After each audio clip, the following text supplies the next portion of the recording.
Hello students.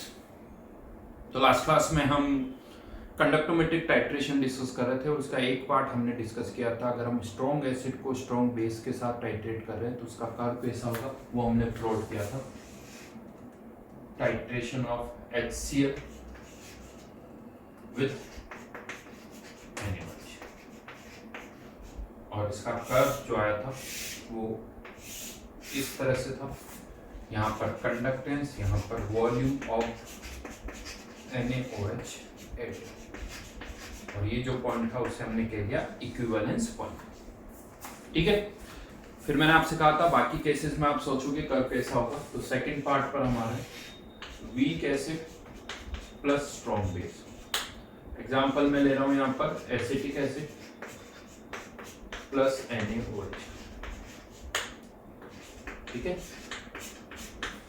अब यहाँ पर ये जो वीक एसिड होते हैं depending upon the weak acid, कोई बहुत कम आयोनाइज होता है, कोई ज़्यादा आयोनाइज होता है, कोई 10%, कोई 20%, कोई 1%, इस तरह से ये आयोनाइज होते हैं। जनरली अगर हम बात करें एसिटिक एसिड की तो इसका K होता है 10⁻⁵ के ऑर्डर का।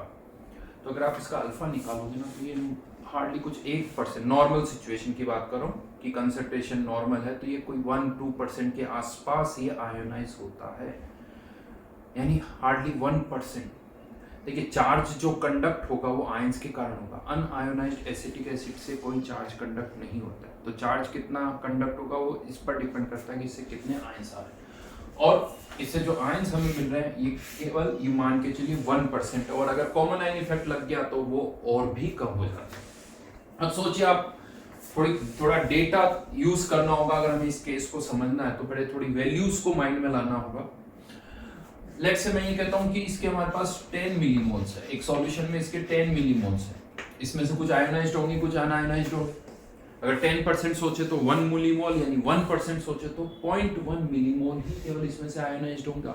बाकी 9.9 मिलीमोल्स तो अनआयोनाइज्ड है, 9.9 मिलीमोल्स अनआयोनाइज्ड है।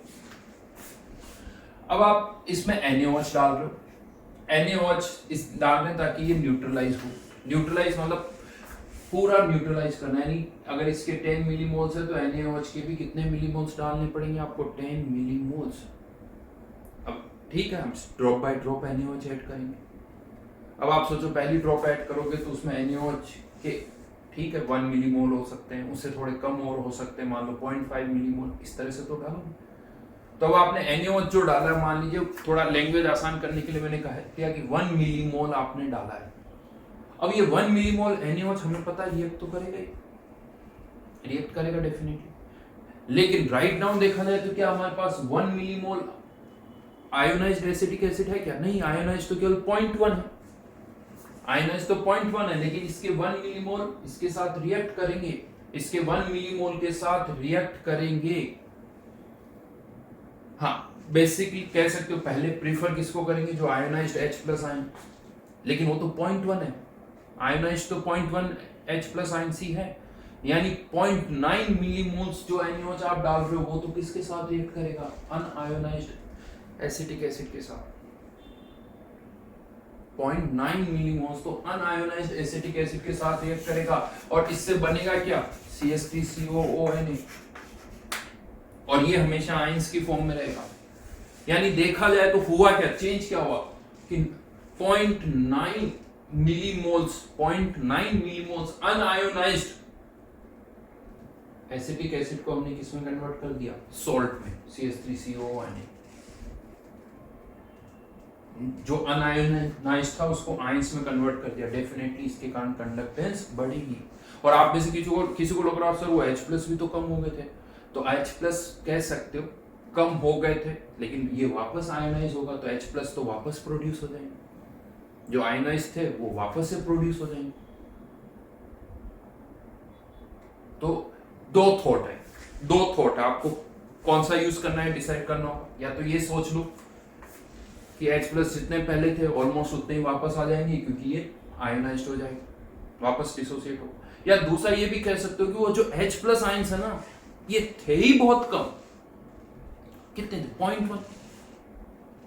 0.1, इसकी कंसंट्रेशन क्या, उससे अगर H+ से कंपेयर करो तो 0.9, उससे बहुत ज्यादा है। तो एक दूसरा सिंपल सा थॉट ही आता है, इसको आसान बनाते हैं हम, क्योंकि ये जो आयंस बन रहे हैं एसिटिक एसिड से ओरिजिनली, ये तो बहुत कम है, उसे आप नेग्लेक्ट कर दो, भूल जाओ उसको आप भूल जाओ। क्यों? क्योंकि वो बहुत ही कम है, उसके बारे में सोचो ही मत। आप तो केवल ये सोचो कि मोस्टली एसिटिक एसिड क्या है, अनआयोनाइज्ड, और उसमें आप NaOH डालोगे तो ये इस अनआयोनाइज्ड एसिटिक एसिड को किस में कन्वर्ट करेगा? सॉल्ट में कन्वर्ट होगा, यानी आयंस में कन्वर्ट होगा, तो कंडक्टेंस जो है वो बढ़ेगी। ये कंडक्टेंस बढ़ेगी, हाँ उतनी नहीं बढ़ेगी जितनी यहाँ बढ़ रही थी, बढ़ेगी जरूर, क्योंकि यहाँ H+ या OH आयन नहीं बढ़ रहे ना, इसलिए। अदरवाइज तो यहाँ ना H+ आयन है ना OH आयन है, एसिटेट आयन और Na+ आयन है, लेकिन बढ़ेगी। But after the equivalence point क्या होगा? आफ्टर द इक्विवेलेंस पॉइंट क्या होगा? अब Na+ और OH आयन की कंसंट्रेशन बढ़ेगी। Na+ तो पहले भी बढ़ रहा था, अभी भी बढ़ रहा है, लेकिन अब OH आयन कंसंट्रेशन बढ़ेगी, तो उसके कारण कंडक्टेंस का जो ग्राफ है वो बढ़ जाएगा, स्लोप बढ़ जाएगा, राइट। तो in case of weak acid strong base जो कर्व होगा वो कुछ इस तरह से होगा, इस तरह से ये कर्व आएगा। इस पार्ट में क्या हो रहा है, इसको मैं ऐसे लिख सकता हूं 1 और 2। इसके लिए 1 का एक्सप्लेनेशन क्या है? Unionised acetic acid is converted into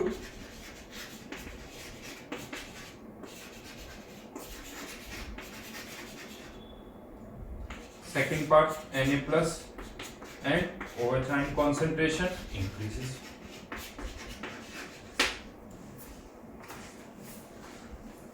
फिर से कह रहा हूं, अभी भी बहुतों के माइंड में आता है, इसके वो जो थोड़ा सा पार्ट आयोनाइज हो रहा है उसे भूल जाओ, क्योंकि वो बहुत कम है, वो बहुत ही कम है। मेनली जो चार्ज यहाँ कंडक्ट होगा वो किसके कारण होगा? क्योंकि ये सॉल्ट जो बन रहा है इसकी कॉन्सेंट्रेशन उससे बहुत ज्यादा है, इसीलिए इसी को कंसीडर करो, पहले बढ़ेगी, इतनी नहीं बढ़ेगी, बाद में स्लो बढ़ेगा। यानी ये जो पॉइंट होगा ये आप कह सकते हो इक्विवेलेंस पॉइंट होगा। जब आप एक्सपेरिमेंट भी कर रहे होंगे तो आप नोटिस करोगे इनिशियली कंडक्टेंस धीरे धीरे बढ़ रही है, सडनली आप नोटिस करोगे यार अब चेंज बढ़ने लग गया। यानी पहले 2 ml डाला, कंडक्टेंस थोड़ी बढ़ी, फिर 2 ml डाला, कंडक्टेंस थोड़ी बढ़ी, फिर 2 ml डाला, कंडक्टेंस थोड़ी बढ़ी। देन आप नोटिस करोगे कि अब 2 ml डालने पर कंडक्टेंस में बहुत ज्यादा चेंज आ गया, मतलब समझ जाओ आपने इक्विवेलेंस पॉइंट को क्रॉस कर लिया। ठीक है, तो weak acid plus strong base, weak base plus strong acid भी होगा तभी भी यही केस होगा, यानी यही एग्जांपल होगा, यही आंसर होगा कर्व का। अगर आप NH4OH को किसके साथ टाइट्रेट कर रहे हो? HCl के साथ, तब भी कर्व यही रहेगा। हाँ, लेकिन इसका उल्टा करते हैं, NaOH प्लस एसिड। जो पहले लिखा हुआ है वो बीकर में इमेजिन करो, जो बाद में लिखा हुआ है हम ऊपर से ऐड कर रहे हैं ब्यूरेट में से। अब कर्व कैसा होगा? ऐसे ही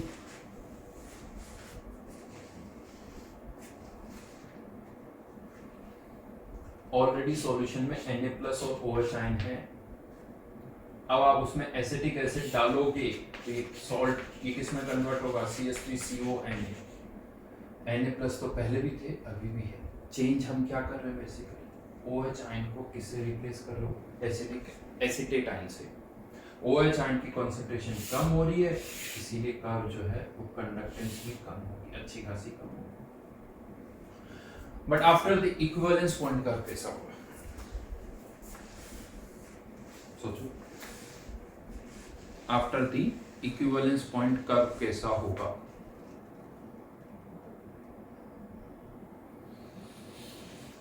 तो इक्विवेलेंस पॉइंट पर क्या होगा? सॉल्यूशन में केवल क्या बचेगा? CH3CONA।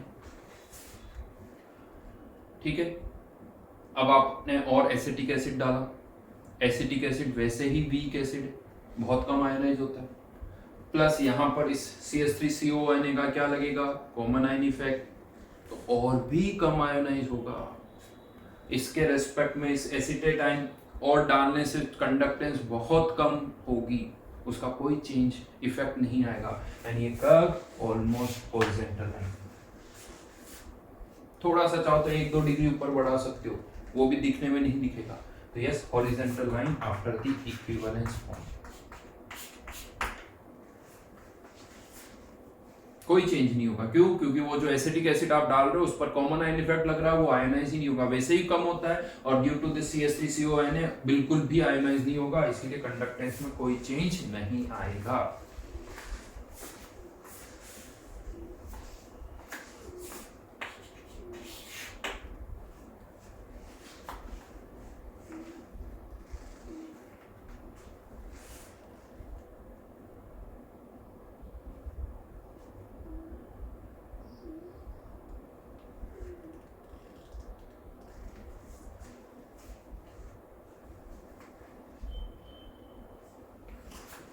Weak acid plus weak base,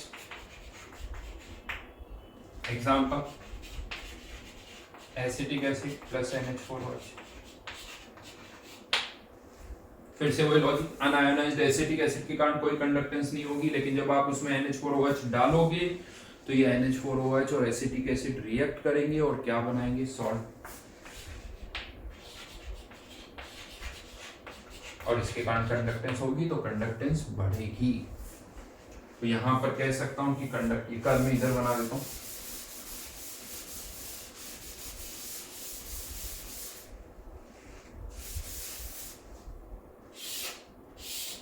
conductance बढ़ेगी।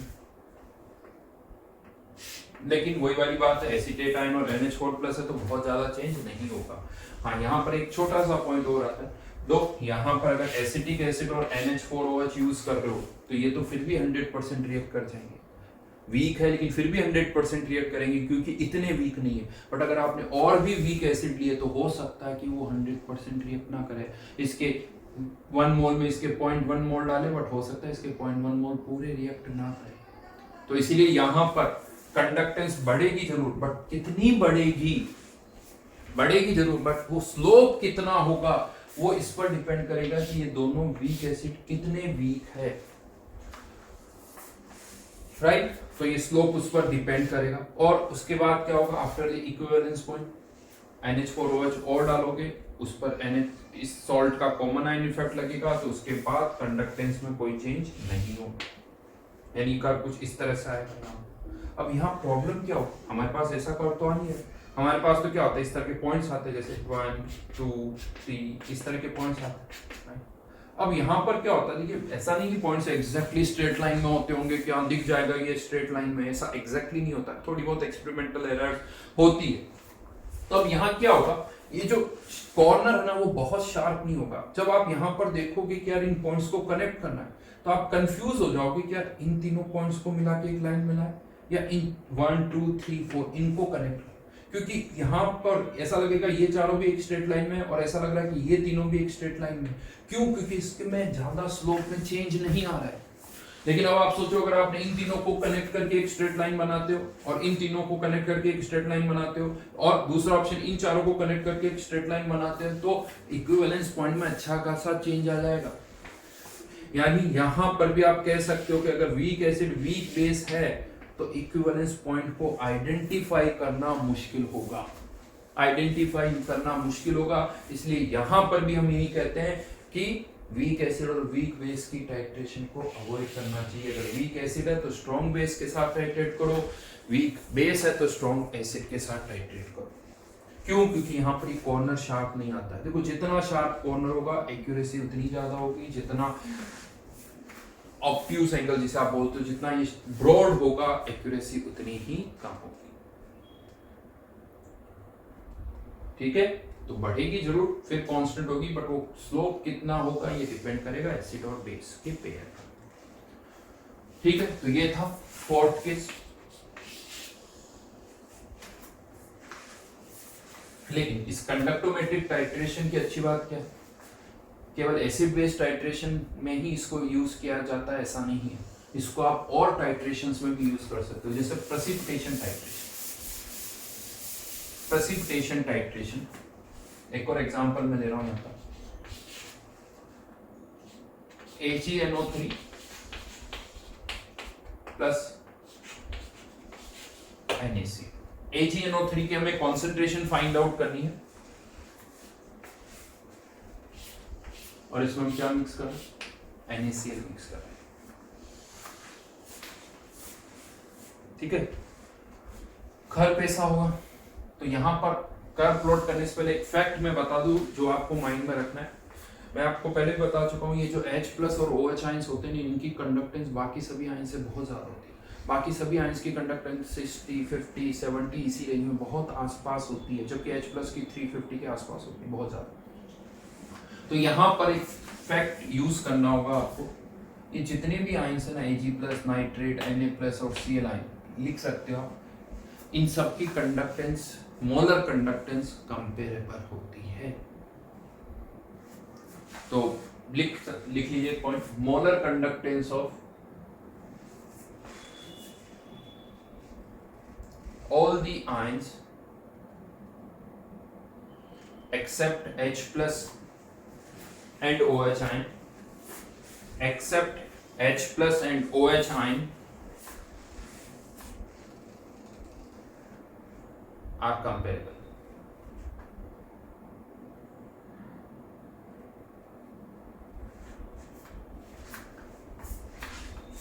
Except H plus and OH ion are comparable. ये लॉजिक वेरी एग्जैक्टली सेम नहीं होती, ऐसा नहीं कि कहीं क्वेश्चन आ जाए कि बाकी सभी आयंस की मोलर कंडक्टेंस सेम होती, तो हाँ सर आपने तो कहा था कंपेरेबल, कंपेरेबल बोला, एग्जैक्टली सेम नहीं होती, और इस लॉजिक को इस कर्व प्लॉट करने में हमें यूज करना है। तो यहाँ पर अब आप सोचो AgNO3 के सॉल्यूशन में हम NaCl डाल रहे हैं, AgNO3 के सॉल्यूशन में NaCl डाल रहे हैं, आयंस की कॉन्सेंट्रेशन चेंज होगी, यस, मोल्स कह सकते हो, कॉन्सेंट्रेशन का तो इतना खास इफेक्ट नहीं पड़ता क्योंकि थोड़े वो दूर दूर हो रहे हैं या पास पास हो रहे हैं, तो हम पहले ही कह चुके हैं उसका इतना इफेक्ट नहीं होता। तो मेनली इफेक्ट किसका होता है, मोल्स का, राइट। तो मोल्स किसके कितने चेंज हो रहे हैं वो हमें देखना है। क्या लगता है AgNO3 के सॉल्यूशन में अगर मैं NaCl डाल रहा हूं तो Ag प्लस के मोल्स, नाइट्रेट आयन के मोल्स, Na प्लस के मोल्स और Cl आयन के मोल्स,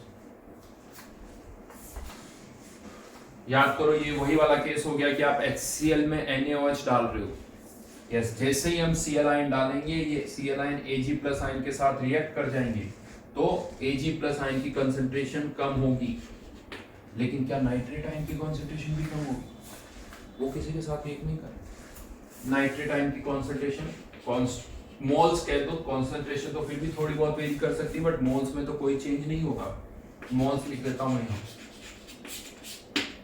Na प्लस पहले नहीं थे, आपने डाले, Na प्लस की किसी के साथ रिएक्शन नहीं होगी, Na प्लस के मोल्स बढ़ेंगे। Cl आयन जैसे ही डालोगे, जितने डालोगे इक्विवेलेंस पॉइंट तक तो सारे रिएक्ट कर जाएंगे, इक्विवेलेंस पॉइंट तक की बात कर रहा हूं, सारे रिएक्ट कर जाएंगे, तो पहले भी जीरो, अभी भी जीरो लिख देता हूं ज्यादा।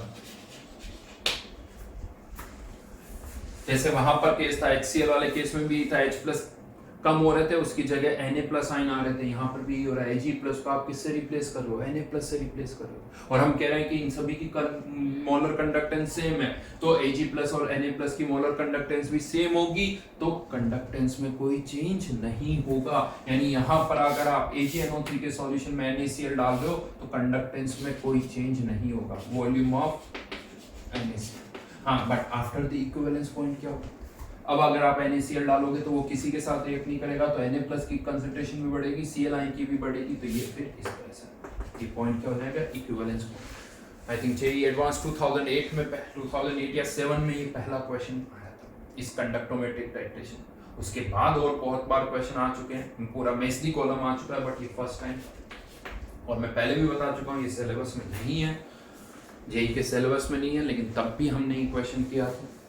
इवन एक एग्जाम था जिसमें एग्जैक्टली यही क्वेश्चन पूछा था, रिव्यू टेस्ट में एग्जैक्टली सेम क्वेश्चन पूछा था, बस एक हमने NaCl लिखा और एग्जाम में KCl था, इतना सा डिफरेंस था। क्वेश्चन ये था कि बताओ इनमें से कौन सा कर्व सही होगा। मेन पॉइंट यहाँ पर है कि इस Ag प्लस और Na प्लस की कंडक्टेंस में कोई डिफरेंशिएट नहीं कर, क्योंकि उसके कारण जो डिफरेंस है होता है डिफरेंस, लेकिन उसका यहाँ पर ग्राफ में आपको कोई डिफरेंस दिखेगा नहीं, ये हॉरिजॉन्टल लाइन ही दिखेगी, राइट। तो ये था कंडक्टोमेट्रिक टाइट्रेशन, उनके कर्व्स हमने प्लॉट किए, इंटरेस्टिंग पार्ट है, क्वेश्चंस भी आते हैं जेईई में। तो देखिए आगे बढ़ते हैं, एक छोटा सा पॉइंट और है, फैक्ट है। वैसे ये टर्म भी कह सकते हो, जेई के सिलेबस में नहीं है, लेकिन आई थिंक हमें पता होनी चाहिए। और ये टर्म तो आप यूज करते ही हो इस टर्म को अच्छी खासी, विच इज आयनिक मोबिलिटी।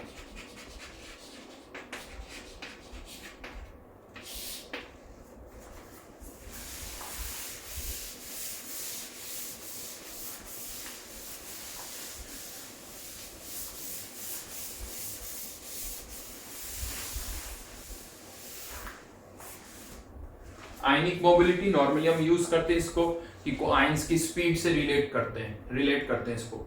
और बहुत बार तो ऐसा लगता है कि आयनिक मोबिलिटी ही आयन की स्पीड है, तो नहीं, ऐसा नहीं है।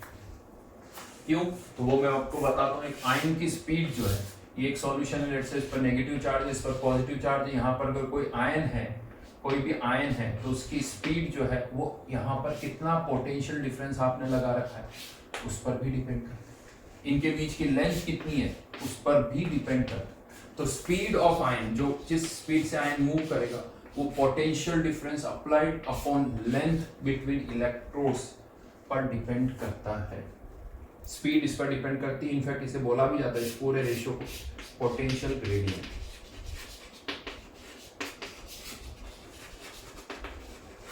But obviously ion to ion speed तो वेरी करेगी। पोटेशियम की अलग होगी, सोडियम की अलग होगी, क्लोराइड आयन की अलग होगी।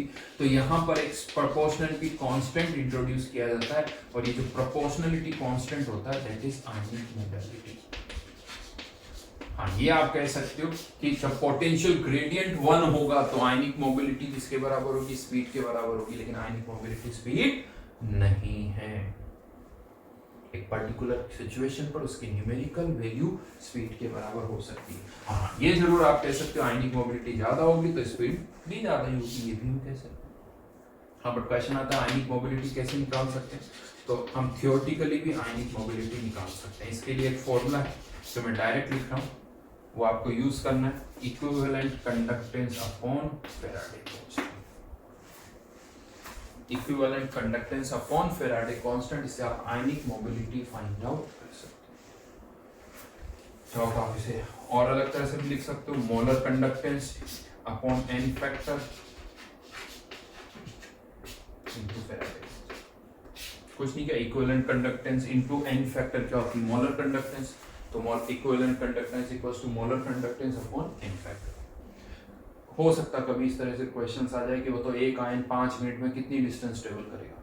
अब 5 मिनट में कितनी डिस्टेंस ट्रेवल करेगा, उसके लिए आपको पहले क्या निकालनी पड़ेगी? उसकी स्पीड निकालनी पड़ेगी, तब जाके आप तो उसके लिए डेटा गिवन हो सकता है। कहीं कहीं ऐसा भी हो सकता है कि आपको मोलर कंडक्टेंस का डेटा नहीं दे रखा, लेकिन आयनिक मोबिलिटी दे रखी, तो आयनिक मोबिलिटी से आप मोलर कंडक्टेंस या इक्विवेलेंट कंडक्टेंस फाइंड आउट कर सकते हैं। ठीक है, तो this is all about electrochemistry. एक इंपॉर्टेंट टॉपिक है, हमें जेई मेंस हो या जेई एडवांस हो, अच्छे खासे क्वेश्चन इस पर आते हैं। वेटेज अच्छा खासा है, फास्ट टॉपिक भी है, 3 पार्ट है, गैल्वेनिक सेल, इलेक्ट्रोलाइटिक सेल और कंडक्टेंस। तो अच्छी खासी प्रोबेबिलिटी बनती है कि इन पर क्वेश्चंस आए। ठीक है, चलिए कुछ डिस्कशन हम कर लेते हैं। शीट में से कुछ अच्छे से क्वेश्चंस के मैं डाउट्स आपको बता रहा हूँ। ठीक है, तो S1 में पहले भी हम डिस्कस कर चुके थे, मुझे लगता है 52 तक मैं आपको पहले भी बता चुका हूँ। उसके बाद आगे बढ़ते हैं, कंडक्टेंस से रिलेटेड क्वेश्चंस की बात करते हैं। मेरे हिसाब से कंडक्टेंस से रिलेटेड क्वेश्चंस बहुत आसान ही होते हैं, क्योंकि कुछ नहीं, फॉर्मूला होता है, इनमें फॉर्मूले में वैल्यूज पुट करो, हो जाएगा। चलिए डिस्कस कर लेते हैं। 58 S1 की बात करें,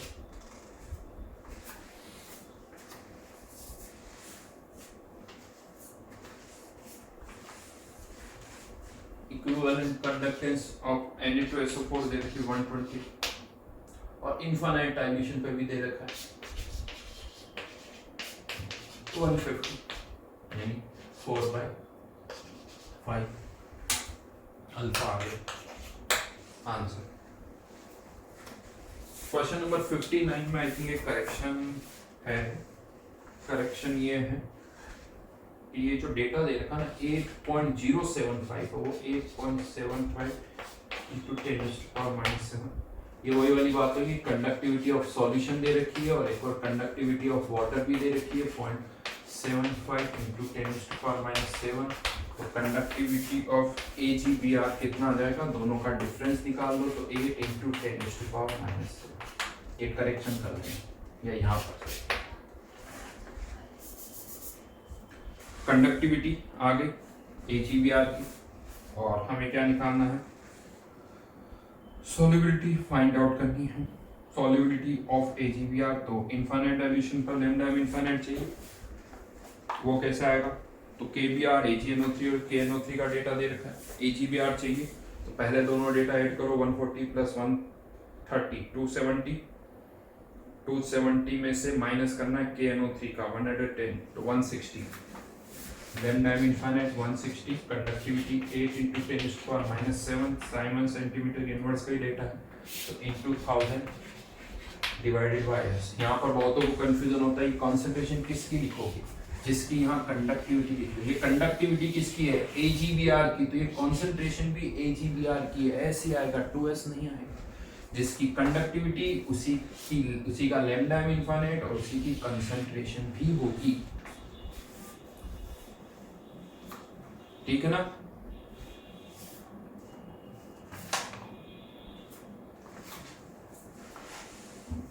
आई थिंक 160 आराम से निकाल ही लोगे।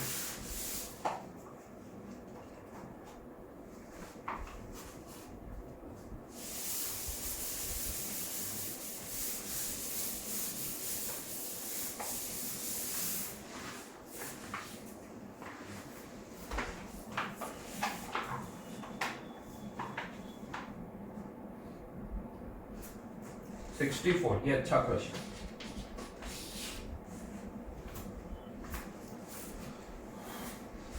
दो तरह से कर सकते हैं हम इसको 64 को। चलिए मैं बताता हूं पहले आप लोगों ने कैसे किया।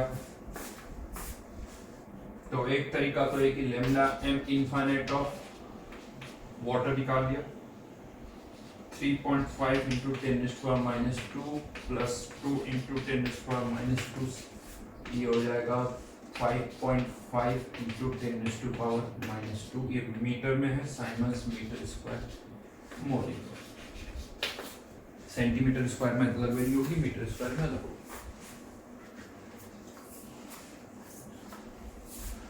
अब यहाँ पर एक तरीका तो ये कि lambda infinite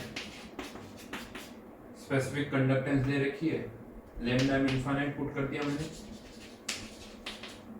conductivity 5.5 into 10⁻⁶ upon 1000 into कह दो s, और s यहां से आ जाएगा और उसका s स्क्वायर कर दिया तो वो kW आ रहा है। बट ऐसा लगता है कि ये वाला तरीका तो हमने स्पेरिंगली सॉल्युबल सॉल्ट के लिए लिया था, स्पेरिंगली सॉल्युबल सॉल्ट में ही किया था कि लैम्डा इनफाइनाइट यहाँ पुट कर दो, यहाँ सॉल्युबिलिटी लिख दो। बट ये तो वाटर तो वीक इलेक्ट्रोलाइट है और स्पेरिंगली सॉल्युबल सॉल्ट तो स्ट्रॉन्ग इलेक्ट्रोलाइट के, तो इन केस ऑफ वाटर वो तो 100% आयोनाइज हो ही नहीं रहा है। ये लैम्डा m की जगह मैंने लैम्डा इनफाइनाइट क्यों लिखा, क्यों, क्योंकि अल्फा 1 था तो लैम्डा m की जगह लैम्डा इनफाइनाइट लिख दिया। बट वाटर तो एक वीक इलेक्ट्रोलाइट है, उसके लिए कैसे कर सकते हैं, सही बात है। हाँ बट आंसर जरूर आ रहा है इस तरीके से। चलिए अल्फा से करते हैं, तो अल्फा से कैसे करेंगे वो देख लेते हैं। तो alpha equals to lambda m upon lambda m infinite, और दूसरा formula lambda m equals to k upon 1000 into concentration of water m, जो कि पता ही है, तो वाटर की कंसेंट्रेशन 1000 डिवाइडेड बाय 18, तो मैं यहाँ पर इसको c लिखा 1000 डिवाइडेड बाय 18 को।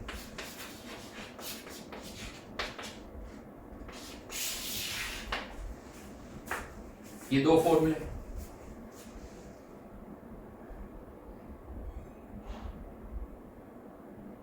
अब क्या करें,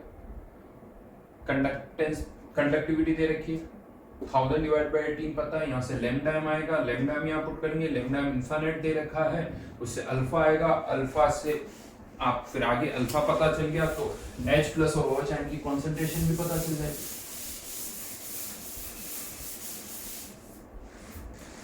C इक्वल्स टू 1000/80 और फिर H2O equals to H plus. तो ये C alpha, C alpha, alpha आ जाएगा तो C alpha into C alpha का स्क्वायर कर दे। ये दूसरा तरीका हो गया। देखो ये सही तो लगता है, सही बात है, लेकिन इसमें स्टेप्स बहुत सारे। पहली स्टेप में लैम्डा निकालो, दूसरी स्टेप में अल्फा निकालो और तीसरी स्टेप में के निकालो।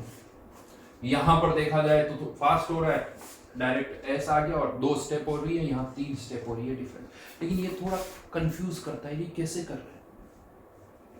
पहले तो ये देखते हैं कि दोनों से आंसर सेम क्यों आ रहा है। तो थोड़ा सोचो आप इसको। यहाँ पर हमने क्या किया, लैम्डा इनफाइनाइट पुट किया और ये एस आया और के डब्ल्यू इक्वल्स टू क्या कर दिया, एस स्क्वायर।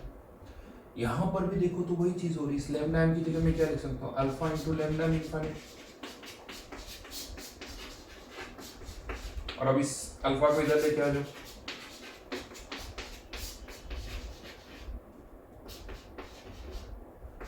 सी अल्फा, यानी यहाँ से सी अल्फा किसके बराबर हो गया, एस। यहाँ एस स्क्वायर कर रहे हैं, यहाँ हम सी अल्फा स्क्वायर कर रहे हैं, तो आंसर तो सेम आना ही। हाँ बट फिर भी डाउट यहाँ तक कैसे कर सकते हैं, तो मैं बताता हूँ क्यों ऐसा हो रहा है। एक्चुअली आप वाटर को ऐसे सोचो, 2 पार्ट में डिवाइड कर दो। पानी बहुत सारा है, 1 लीटर वाटर बहुत सारा है, बट पानी को 2 पार्ट में डिवाइड कर दो। एक जो आयनाइज हो रहा है और एक जो आयनाइज नहीं हो रहा है। इनको दोनों को अलग अलग ट्रीट करो। और हमें KW निकालना है, तो किसकी कॉन्सेंट्रेशन से मतलब है, H प्लस की, यानी जो पार्ट आयोनाइज हो रहा है उससे मतलब है हमें। तो हमें उससे मतलब है जो पार्ट आयोनाइज हो रहा है। तो हमने यूं मान लिया कि जो पानी आयोनाइज हो रहा है वो एक सॉल्यूट है और जो आयोनाइज नहीं हो रहा है वो एक सॉल्वेंट है। अब जो आयोनाइज हो रहा है उसको हमने अलग मान लिया, तो वो तो 100% आयोनाइज हो रहा है, वो तो 100% आयोनाइज हो रहा है। तो यहां पर जब आपने लैम्डा इनफाइनाइट लिख दिया, तो यहां पर ये जो कंसेंट्रेशन है ये उस पार्ट की है जो आयोनाइज हो रहा है। ये उस पार्ट की कंसेंट्रेशन है जो 100% आयोनाइज हो रहा है। अनआयोनाइज से हमें मतलब ही नहीं रह गया। समझ में आई बात? जो अनआयोनाइज्ड है उसे भूल जाओ, जो अनआयोनाइज्ड है उसे भूल जाओ, क्योंकि उसके कारण कोई कंडक्टेंस नहीं आ सकती। तो हमें तो केवल उसी वाटर से मतलब है जो आयोनाइज हो रहा है। तो हमने यहाँ पर और वो 100% हो रहा है, तो लैम्डा इनफाइनाइट, उससे उस वाटर की कंसेंट्रेशन आ गई जो कि पूरा आयोनाइज हो रहा है, और उससे हमने KW निकाल लिया, एस स्क्वायर कर। यस, इवन आप एसिटिक एसिड की क्वेश्चन भी 2 तरह से सॉल्व कर सकते हो। मैं बताता हूँ। नॉर्मली हम क्या करते हैं, अगर मैं आपसे कहता हूँ कि 0.1 m एसिटिक एसिड का सॉल्यूशन है, 0.1 m एसिटिक एसिड का सॉल्यूशन है, तो यहाँ पर ये लैम्डा m आप पुट करते हो, लैम्डा m, और ये कॉन्सेंट्रेशन जो है वो 0.1 m पुट करते हो। क्या लगता है ये पूरा आयोनाइज हो रहा है?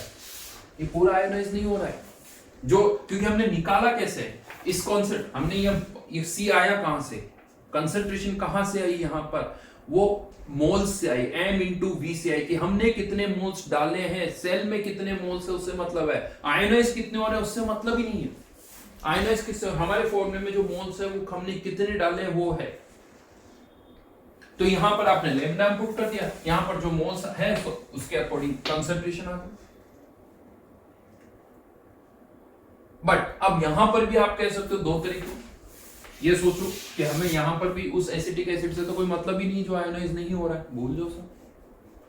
हमें केवल उस एसिटिक एसिड से मतलब है जो कि 100% आयोनाइज हो रहा है। तो यहां पर भी आप एसिटिक एसिड के केस में भी यहां पर लैम्डा इनफाइनाइट लिख सकते हो, लेकिन अब यहां पर जो कंसंट्रेशन आएगी वो कंसंट्रेशन जो होगी वो केवल उस पार्ट की होगी जो आयोनाइज हो रहा है। यानी एक तरह से अब ये कंसंट्रेशन एसिटिक आयन की कंसंट्रेशन हो जाएगी, एसिटिक एसिड की। ये C क्या होगा, जो पार्ट आयोनाइज्ड हो रहा है। तो ये चेंज कर सकते, कंफ्यूज मत होना। मैं फिर से कह रहा हूं, समझोगे तो अच्छी तरह से समझ में आएगी बात को, बट कंफ्यूजन भी हो सकता है। और अगर कंफ्यूजन हो रहा है तो बिल्कुल इसको अलग अलग रखो, मिक्स मत करो। ये जो सोचने का तरीका है कि एसिटिक एसिड वो पार्ट जो आयनाइज हो रहा है और वो पार्ट जो आयनाइज नहीं हो रहा है, जो आयनाइज नहीं हो रहा है उसे तो भूल जाओ, उससे कोई लेना देना ही नहीं, वो कंडक्टेंस में कंट्रीब्यूट ही नहीं करेगा। और अब आपने केवल उसी पार्ट को कंसीडर किया जो आयनाइज हो रहा है, तो 100% आयनाइज हो रहा है और वो 100% आयनाइज हो रहा है, अब केवल उसी पार्ट की कंसंट्रेशन है जो 100% आयनाइज हो रहा है। इसीलिए यहाँ पर लैम्डा m की जगह क्या लिख सकते हैं, बड़ा अच्छा क्वेश्चन। चलिए आगे बढ़ते हैं।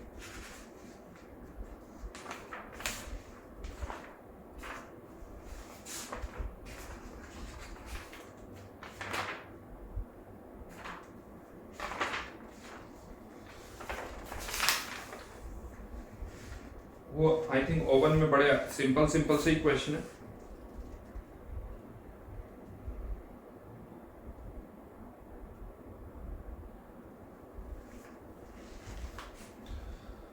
Question number 90, when lead storage battery is charged, हमने जो रिएक्शंस लिखी थी वो डिस्चार्जिंग की थी, तो उसका उल्टा। पहला ऑप्शन लेड डाइऑक्साइड डिसॉल्व, नहीं, चार्जिंग में तो लेड डाइऑक्साइड PbO2 बनेगा, गलत। Sulphuric acid is regenerated, that's true, क्योंकि हमारे केस में सल्फ्यूरिक एसिड कंज्यूम हो रहा था, तो sulphuric acid is regenerated, true. Lead electrodes become coated with lead sulphate, false, क्योंकि ये डिस्चार्जिंग होता है। लेड और लेड PbO2 की प्लेट पर PbSO4 डिपॉजिट होता है ड्यूरिंग डिस्चार्जिंग, तो चार्जिंग में ऐसा नहीं होगा। D option, the amount of sulphuric acid decreases, नहीं, चार्जिंग में इंक्रीज होगी। एक और question number 89, when an acid cell is charged, देखो चार्जिंग कर रहे हो आप, यानी को इलेक्ट्रोलाइटिक सेल है, चार्जिंग कर रहे हो मतलब इलेक्ट्रोलाइटिक सेल है, क्या होगा? Voltage of cell increases, electrolytes of cell dilute, electrolyte of cell dilute, ये एसिडिक सेल मतलब इस H2SO4 की ही हम बात कर सकते हैं, जो एसिटिक एसिड, इसकी इसी एग्जांपल को सोचो, क्योंकि इसमें H2SO4 हम यूज कर रहे हैं। तो इलेक्ट्रोलाइट ऑफ सेल डाइल्यूट्स, नहीं भाई, गलत हो गया। इलेक्ट्रोलाइट्स जो है वो डाइल्यूट नहीं हो रहा है, डिस्चार्जिंग में डाइल्यूट होता है, चार्जिंग में तो वो वापस से कॉन्सेंट्रेटेड होगा, ठीक है ना, तो वो गलत हो गया। रेजिस्टेंस ऑफ सेल, आयंस की कंसंट्रेशन बढ़ेगी तो वो भी नहीं है, देखा जाए तो H2SO4 आएगा तो आयंस की कंसंट्रेशन बढ़ेगी तो रेजिस्टेंस कम होगा। वोल्टेज ऑफ सेल इंक्रीजेस, तो यही बात है क्यों हम चार्जिंग वापस कर रहे हैं, ताकि सेल पोटेंशियल बढ़े, क्योंकि वो धीरे धीरे कम हो गया था। तो इसको आप चेक भी कर सकते हो, नेक्स्ट इक्वेशन लिख के भी कर सकते हो। आगे बढ़ते हैं।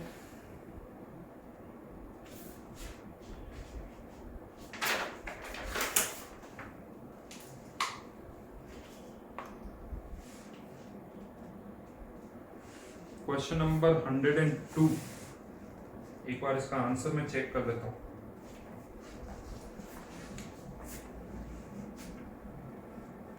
वन 27 प्लस 76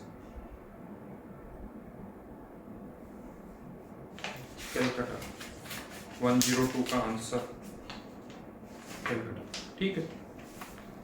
इक्विवेलेंट कंडक्टेंस के लिए मैंने बता ही दिया था, क्या Cl आयन को 2 से मल्टीप्लाई करेंगे, नहीं करेंगे, तो 127 plus 76। Question number 102। Question number 106 का आंसर गलत है, आंसर इसका होगा बॉम्बे। क्वेश्चन नंबर 106 का आंसर होगा बॉम्बे। कैसे देख लेते हैं। सबसे पहले तो इसमें आपको ये पूरा उल्टा है, आपको कंडक्टिविटी निकालनी है। Ka दे रखा है, तो Ka equals to C alpha square upon 1 minus alpha, alpha को नेगलेक्ट कर दिया, ये 16 into 10 to power minus 6.01 into alpha square, तो ये 4 into 10 to power minus 2 alpha आ गया। अब लेमडा m के लिए alpha into lambda m infinite कर दोगे तो ये हो जाएगा 380 into 4 into 10 to power minus 6 और इक्वल्स टू कंडक्टिविटी, ये सारा डेटा मीटर में है तो इंटू 1000 इंटू पॉइंट,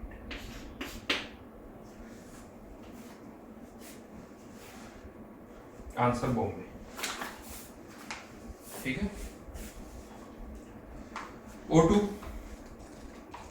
O2 में कुछ क्वेश्चंस देख लेते हैं, वैसे तो आसानी है। इसमें क्वेश्चन नंबर 6 में मैं बता दूं कॉपर के ही इलेक्ट्रोड्स है और कॉपर का ही सॉल्यूशन है, तो इलेक्ट्रो रिफाइनिंग होगा। कहा जा रहा है कि कैथोड पर 2.5 ग्राम कॉपर डिपॉजिट हुआ है, लिखा हुआ है यहाँ पर इलेक्ट्रो रिफाइनिंग।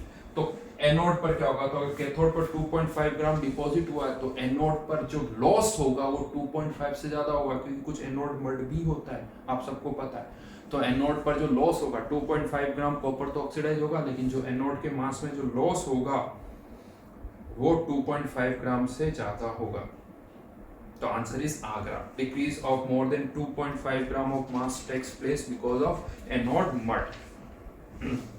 क्वेश्चन नंबर 7 भी मैं बता देता हूँ.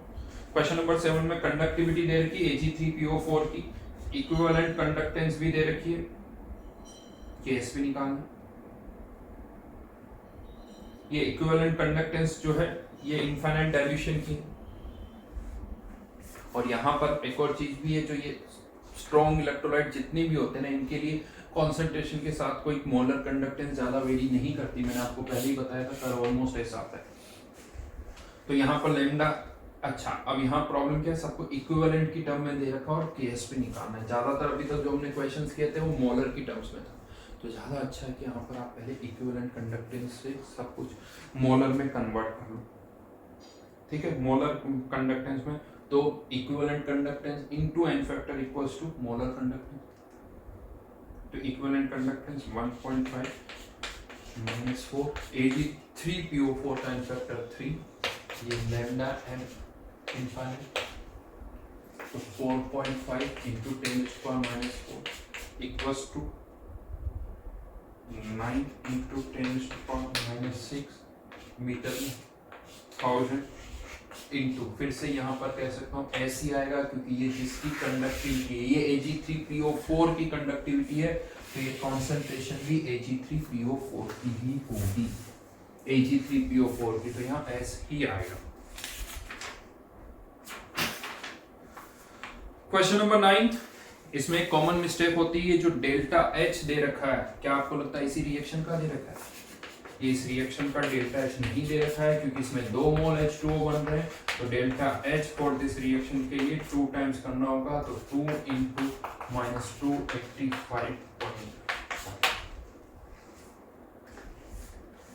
अब क्या करना है, डेल्टा S नोट निकालना है. उसके लिए पहले क्या निकालना पड़ेगा, delta G note. Delta G note कैसे निकलेगा, तो इस रिएक्शन का E नोट निकालना होगा. अब हमें इसका E नोट तो नहीं दे रखा, लेकिन O2 plus 4H plus 4 electron, इसका E नोट दे रखा. और H2 कन्वर्टिंग इनटू इसका E नोट हमें पता है, इसका दे रखा है 1.23. इन दोनों से ये रिएक्शन आ जाएगी. इसको 2 से मल्टीप्लाई करो, इसको ऐड कर दो, ये रिएक्शन आ जाएगी. इसको 2 से मल्टीप्लाई करने पर ई नॉट में कोई चेंज ही नहीं होगा. सेल रिएक्शन, तो ये 1.23 आ जाएगा इसका ई नॉट. इससे क्या निकलेगा, delta G not minus NF E not. Delta H पता है -3. बहुत सारी स्टेप्स है.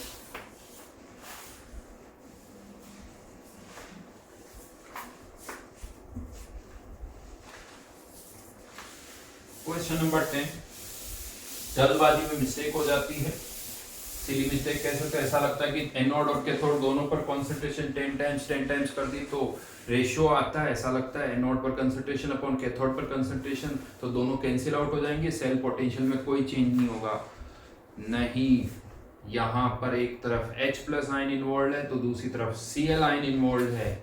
यहाँ दोनों तरफ केटाइन नहीं है, तो यहाँ पर ये H प्लस और Cl आयन या तो दोनों न्यूमरेटर में आएंगे या दोनों डिनोमिनेटर में आएंगे, डिपेंडिंग अपॉन कहाँ ऑक्सीडेशन हो रहा है, कहाँ रिडक्शन हो रहा है. तो अगर आप दोनों को 10 टाइम्स कर रहे हो तो ये एक दूसरे के इफेक्ट को कैंसिल आउट नहीं करेंगे, एक दूसरे के इफेक्ट को मल्टीप्लाई कर देंगे.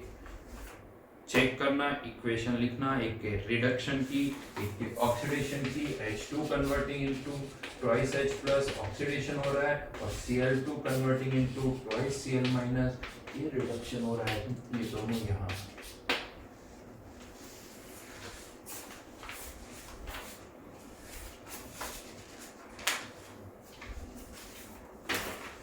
JEE mains. वैसे तो अगेन क्वेश्चंस बहुत आसान है, कुछ जेई मेंस के क्वेश्चन डिस्कस कर लेते हैं. क्वेश्चन नंबर 1, या पहले चलिए 1 बता ही देता हूं. ऐसे 1 तो कॉन्फिडेंस बूस्टर क्वेश्चन है. The strongest oxidising agent is, oxidising agent किसी को क्या करता है, ऑक्सीडाइज करता है, तो खुद क्या होता है, रिड्यूस होता है। खुद क्या होता है, रिड्यूस होता है। तो आप देखिए किसका रिडक्शन पोटेंशियल सबसे ज्यादा है। Au+3 का 1.4, ब्रोमीन का 1.09, H2O8 में सल्फर दोनों तरफ +6 में, तो ऑक्सीजन -1 से -2 में जा रही है। 2.05, ऑक्सीजन 2.05, तो सबसे ज्यादा रिडक्शन पोटेंशियल किसका हुआ, H2O8 का, राइट। तो आंसर इज 2, जिसका सबसे ज्यादा रिडक्शन पोटेंशियल होगा वो एक अच्छा ऑक्सीडाइजिंग एजेंट होगा। Question number 2, Fe+2 plus Ag plus converting into Ag plus Fe+3, एक का रिडक्शन दूसरे का ऑक्सीडेशन, लेकिन जो डेटा दे रखा है वो Fe2 से Fe+2 से Fe+3 का नहीं दे रखा है। तो करना कुछ नहीं है, आपको तीनों रिएक्शन लिखनी है, उससे ये रिएक्शन आ जाएगी। बट एक तो तरीका क्या होता है, पहले हम इससे Fe+2 से Fe और फिर Fe से Fe+3, इससे हम इस रिएक्शन का डाटा निकालें और फिर वापस उसको यूज करें। इतना करने की जरूरत नहीं, इसकी निकालने की जरूरत नहीं। तीनों रिएक्शन लिखो एक साथ, जिससे ये रिएक्शन आ जाए N1E1 + N2E2 + N3E3। Electrode potential add नहीं होंगे, वो तभी ऐड होते हैं जब केवल दो ही रिएक्शन हो। यहाँ पर डायरेक्ट इलेक्ट्रोड पोटेंशियल को ऐड नहीं करोगे। इक्वेशन उसी कॉन्सेप्ट पर बना हुआ है। जल्दबाजी में क्या लगता है कि हाँ इनको ऐड या सब्ट्रैक्ट कर रहे हैं, तो आंसर दे भी रखा है x + y - 8, जो कि नहीं होगा, या जो भी आ रहा मुझे नहीं पता कौन सा, या तो 2 या 4, इसमें कंफ्यूजन हो सकता है, वो आपको चेक करना होगा। डेफिनेटली इलेक्ट्रॉन से मल्टीप्लाई करेंगे तो 4 नहीं होगा। Question number 5, conductivity always increases with decrease in concentration. Conductivity concentration बढ़ने के साथ बढ़ती है। Always increases with decrease, conductivity बढ़ती है, लैम्डा एन कंपाउंड। अब आप इसके अकॉर्डिंग S2 सही है, S1 गलत है, थर्ड फिफ्थ का, ठीक है।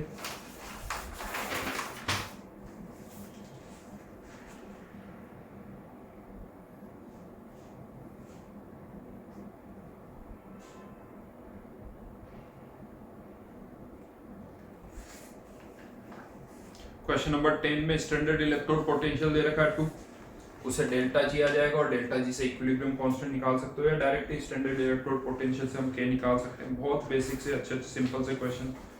हाँ ये क्वेश्चन थोड़ा टफ है। क्वेश्चन नंबर 12, अब ये देखिए जेई मेंस में क्या होता है, डेफिनेटली 7 या 8 9 पेपर होते हैं, 10 पेपर जैसे अभी में 10 पेपर होते हैं, तो इलेक्ट्रोकेमिस्ट्री से हर एक पेपर में एक क्वेश्चन तो आएगा।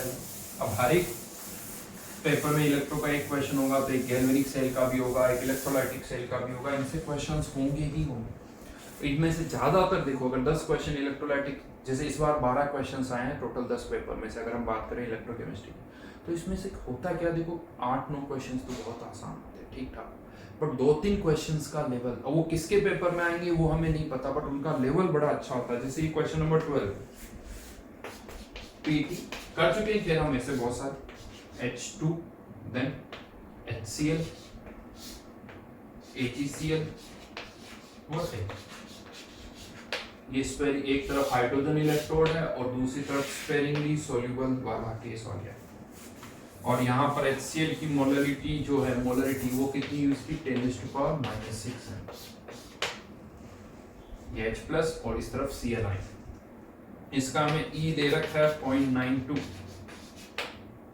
पूछा क्या आपसे, पूछा क्या है पता,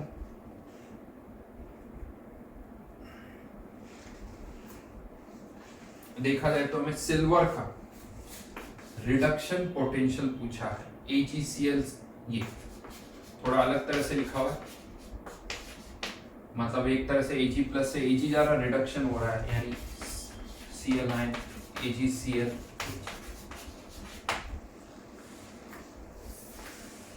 ये ई नोट पूछा है, शॉर्टकट वाले मेथड से नहीं होगा, ये ई नोट निकालना है आपको, केस 3 नहीं लगेगा, सीधा सीधा ऑक्सीडेशन की रिएक्शन, रिडक्शन की actual reaction AgCl plus electron converting into Ag solid.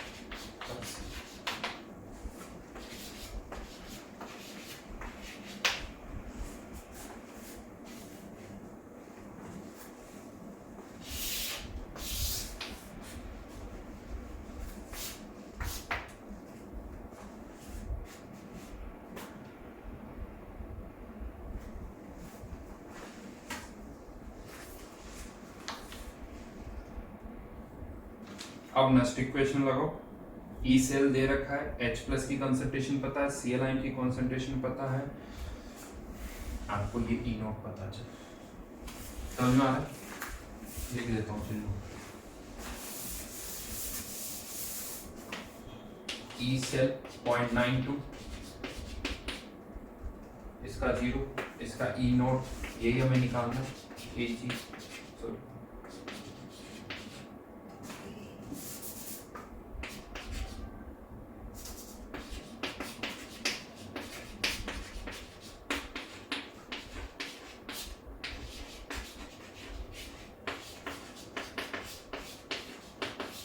ये 2 से कट गया, 10⁻⁻6 10⁻⁻6 पुट करो अब। क्वेश्चन नंबर 13 पूछा जा रहा है, which cathode will give you a maximum value of E naught cell per electron transfer. देखो ये तो ये जो लाइन है ना, पर इलेक्ट्रॉन ट्रांसफर, ई नोट पे तो इलेक्ट्रॉन का नंबर का कोई इफेक्ट ही नहीं होता, चाहे 2 इलेक्ट्रॉन है 3 इलेक्ट्रॉन, तो इसका कोई फर्क नहीं पड़ता, सीधा सीधा सबसे ज्यादा जिंक का ऑक्सीडेशन हो रहा है, रिडक्शन इनमें से किसका होना है, तो जिसका रिडक्शन पोटेंशियल सबसे ज्यादा है, और देखें तो गोल्ड का रिडक्शन पोटेंशियल सबसे ज्यादा है, तो आंसर 2 इज करेक्ट। आंसर इसमें करेक्शन कर लेना, ए चीज दिख रहा है, आई थिंक सेकंड ऑप्शन ये Au + 3। क्वेश्चन नंबर 15, यहाँ पर आपको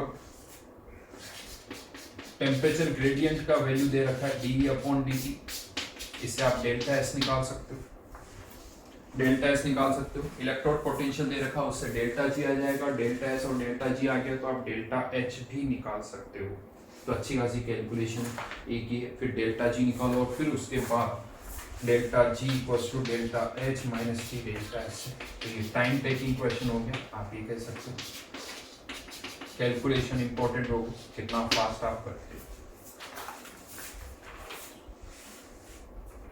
क्वेश्चन नंबर 22, क्वेश्चन नंबर 22 ऐसा ही क्वेश्चन इस बार के पेपर में भी आया जी, जो सितंबर में हुआ, ऐसा एग्जैक्टली ऐसा ही क्वेश्चन आया कि अगर किसी भी सेल पर, गैल्वेनिक सेल है, देखिए गैल्वेनिक सेल है,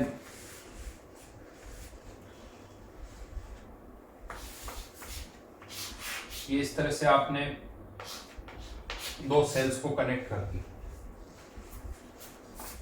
अब ये सेल की करंट इस तरफ होगी, इसके कारण करंट इस तरफ होगी, कौन डोमिनेट करेगा, जिसका इलेक्ट्रोड पोटेंशियल ज्यादा होगा, जिसका इलेक्ट्रोड पोटेंशियल ज्यादा होगा, ये कंफर्म है कि हाँ यूं, अगर ये इसका इलेक्ट्रोड पोटेंशियल ज्यादा है, इसके लिए एनोड कैथोड डिफाइन है, देखिए इसका एनोड ये है, इसका कैथोड नहीं,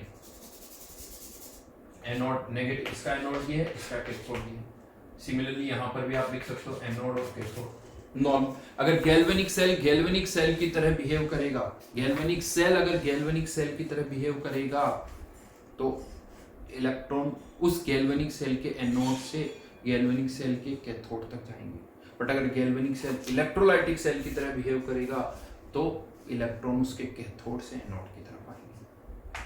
तो यहाँ पर अब क्या कहा जा रहा है कि गैल्वेनिक सेल है, फिक्स्ड है, ये कोई गैल्वेनिक सेल है जिसमें जिंक का डेनियल सेल है बेसिकली, इस डेनियल सेल का इलेक्ट्रोड पोटेंशियल हमें पता ही 1.1 होता है, इससे अगर आपने कोई और सेल कनेक्ट किया जिसका इलेक्ट्रोड पोटेंशियल 1.1 से कम है तो यही डोमिनेट करेगा, यानी इसके कैथोड से इलेक्ट्रॉन, इसके एनोड से इलेक्ट्रोड कैथोड की ओर जाएंगे, इसके एनोड से इलेक्ट्रोड कैथोड की ओर जाएंगे, लेकिन अगर आपने इससे कोई और ऐसा सेल कनेक्ट कर दिया जिसका इलेक्ट्रोड पोटेंशियल इसके 1.1 वोल्ट से ज़्यादा है, तो अब यहाँ पर रिएक्शन रिवर्स हो जाएगी। तो फिर उस केस में इसके यहाँ पर इलेक्ट्रॉन एनोड से कैथोड नहीं, कैथोड से एनोड जाएंगे।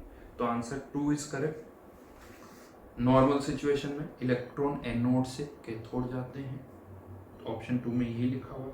बट अगर आपने इससे कोई और सेल कनेक्ट कर दिया जो ज़्यादा पावरफुल है, तो फिर इलेक्ट्रॉन उल्टे कैथोड से एनोड जाएंगे। Question number 23। क्वेश्चन नंबर 23, ये अच्छा क्वेश्चन है काफी। होता क्या, कौन किसको ऑक्सीडाइज कर सकता है, कौन किसको रिड्यूस कर सकता है, डेटा गिवन होता है, हम उससे कर लेते हैं। यहां पर पूछा जा रहा है कि MnO4 माइनस किसको ऑक्सीडाइज कर सकता है, किन किन को। तो MnO4 माइनस Mn+2 इसका डेटा 1.51, ये रिडक्शन है। बाकी सबका क्या देखना होगा, oxidation potential. Cl minus converting into Cl2 minus 1.07, Br minus minus Br2 minus 0.54, I minus I2, अच्छा गलत लिख दिया, माइनस 1.36,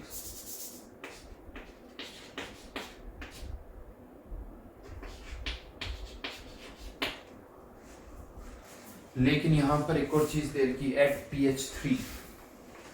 pH3 सबके स्टैंडर्ड इलेक्ट्रोड पोटेंशियल E0 का डेटा है। हाँ, लेकिन अब अगर आप pH चेंज करोगे तो देखिए इसमें तो किसी में H+ आयन है ही, तो इनके इलेक्ट्रोड पोटेंशियल तो तब भी वही रहेंगे, लेकिन MnO4 माइनस का इलेक्ट्रोड पोटेंशियल चेंज हो जाएगा। ये E0 यानी जब H+ आयन कंसंट्रेशन 1m है, इसको आपको कन्वर्ट करना होगा।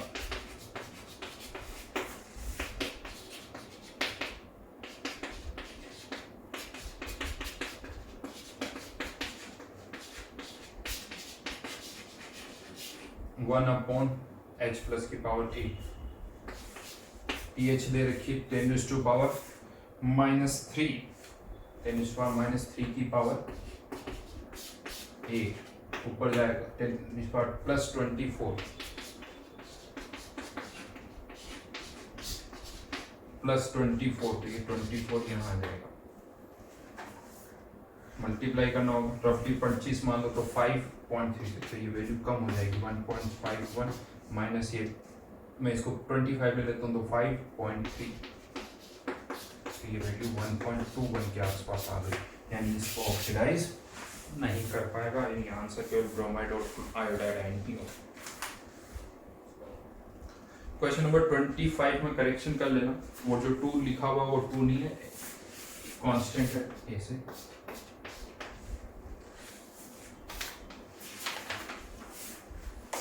बाकी सब आसान से ही हैं, आई थिंक आप कर सकते हो, बहुत इजीली सारे क्वेश्चंस होते हैं। जेई एडवांस में कुछ अच्छे क्वेश्चंस हैं, वो भी मैं आपको बताऊंगा। जेई एडवांस में कुछ अच्छे से क्वेश्चंस हैं, वो भी हम डिस्कस करेंगे, बट उससे पहले आप अच्छी सी प्रैक्टिस करिए। बहुत सारे चैप्टर, आप इलेक्ट्रोकेमिस्ट्री नहीं, इससे आप बहुत सारे चैप्टर्स को रिवाइज करो, थर्मोडायनेमिक्स भी रिवाइज हो रही है, आयनिक भी रिवाइज हो रही है, तो एक रिविजन भी आप इस चैप्टर की शीट के थ्रू बाकी चैप्टर्स का कर सकते हैं। ठीक है, थैंक यू।